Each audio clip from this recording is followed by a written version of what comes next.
Alors, les zones de compression mammaire pour aider le bébé à mieux vider le sein, qu'on va utiliser en particulier sur avec des bébés qui sont fatigués ou fatigables et qui s'endorment très vite sur le sein.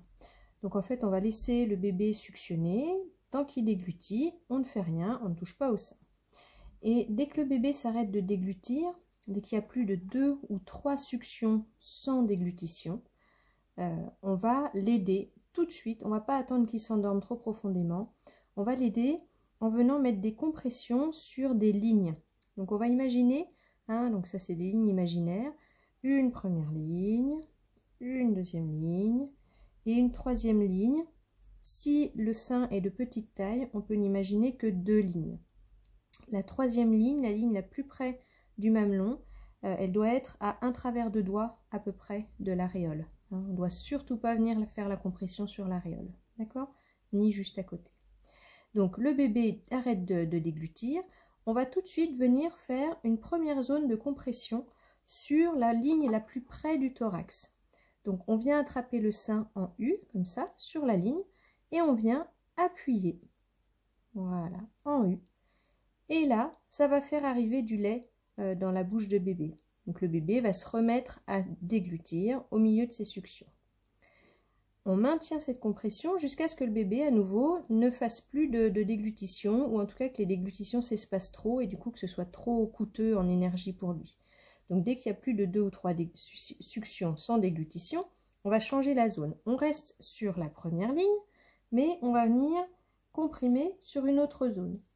Et pareil, on tient le sein en U, on maintient l'appui sur la zone.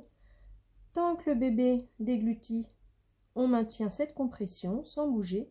Dès qu'à nouveau les déglutitions s'espacent, on va rechanger, on va faire une troisième zone sur cette ligne-là. Pareil, on comprime, etc. Et ensuite, quand les 3 zones de la première ligne sont faites, on va passer à la deuxième ligne. Donc on recommence, première zone, je mets mes doigts sur la deuxième ligne, je comprime jusqu'à ce que le bébé arrête de déglutir, deuxième zone, troisième zone sur la deuxième ligne. Et si on a pu tracer 3 lignes imaginaires, on va faire la même chose sur la troisième ligne.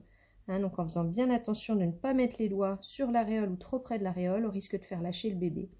Et pareil, on maintient. Donc on vient mettre une compression quand même assez importante pour que vraiment ça donne du lait gratuit au bébé.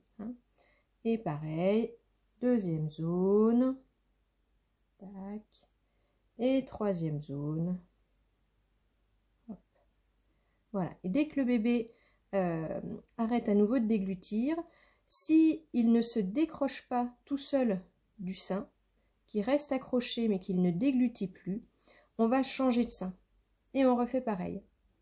En fait, un bébé qui va être rassasié, s'il y a du lait qui arrive, il va se décrocher tout seul et on va voir la petite goutte de lait au coin de la lèvre. Tant qu'il ne se décroche pas tout seul, c'est qu'il n'a pas suffisamment tété, qu'il ne s'est pas suffisamment nourri. Alors ce qu'on peut faire avant de faire tout ça, si jamais le bébé est vraiment très fatigué, on peut en plus déclencher le réflexe d'éjection, aider à ce que le réflexe d'éjection soit plus facile. Parce que cette succion que le bébé est obligé de faire au début pour faire venir le lait, elle peut être déjà tellement coûteuse qu'en fait, dès que le lait arrive, le bébé n'en peut plus. Il se dit « Ah ça y est, il y a enfin le lait » et hop, il s'endort. Donc on va pouvoir faire des petits massages en rond, comme ça, sur la glande mammaire, hop, tout autour du sein. Et des petits tapotements. Voilà. Et ça va permettre que le réflexe d'éjection arrive plus rapidement. Comme ça, le bébé se fatiguera encore moins.